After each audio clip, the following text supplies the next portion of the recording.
Jangan didengar, itu sangat tidak benar. Jangan didengar, jangan didengar, itu sangat tidak benar.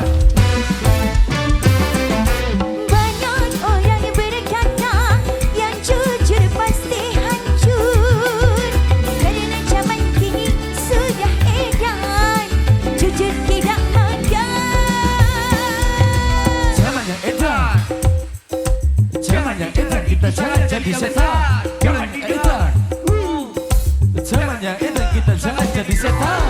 Siapa meninggalkan yang haram karena takut kepada Tuhan, pasti baginya akan digantikan rezeki yang halal dan digandakan, insya-Allah.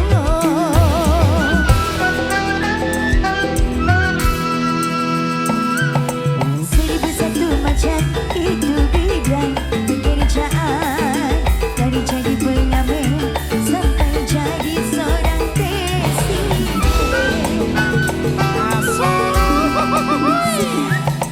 Seribu satu macam cara orang mencari makan, dari menjual koran sampai menjual kehormatan.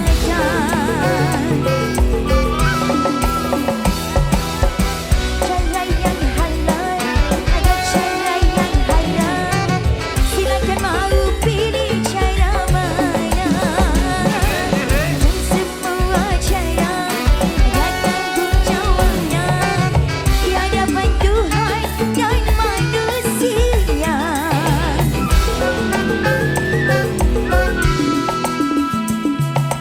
Seribu satu macam itu bidang pekerjaan, dari jadi pengamen sampai jadi seorang presiden.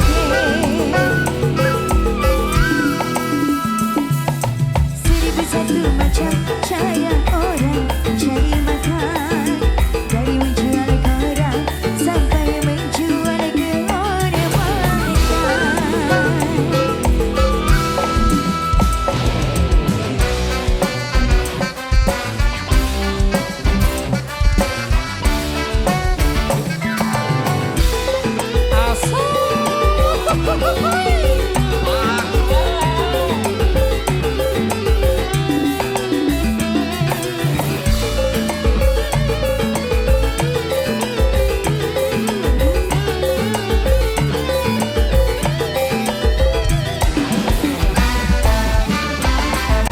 Banyak orang berkata dalam mencari nafkah, cari yang haram saja sudah susah, apalagi yang halal.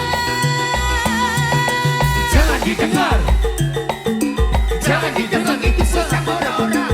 Jangan ditebak, wey. Jangan ditebak, itu tak punya orang. Banyak orang berkata yang jujur pasti hancur, kerana zaman kini sudah edan, jujur tidak makan. Jangan dibayar, jangan dibayar, musisinya tidak benar. Jangan dibayar, jangan dibayar, musisinya tidak benar. Siapa meninggalkan yang haram karena takut kepada Tuhan, pasti baginya akan digantikan rezeki yang halal dan digandakan, insya-Allah.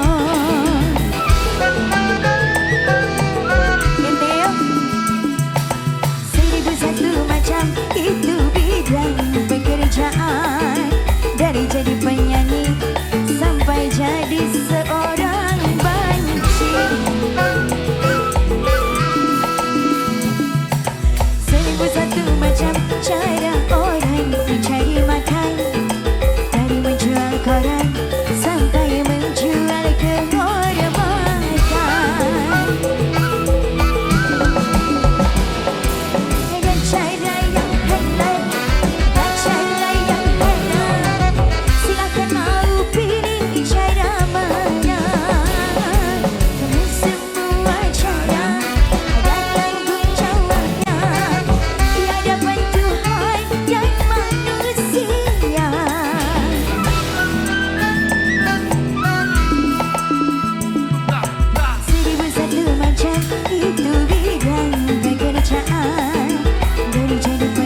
macam cara orang mencari makan.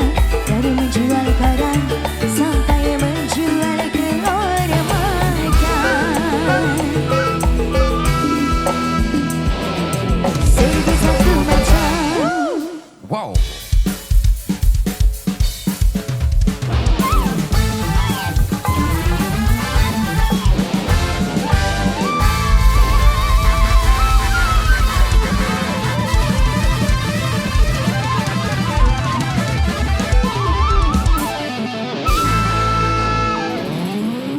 Satu persembahan salam sahabat dari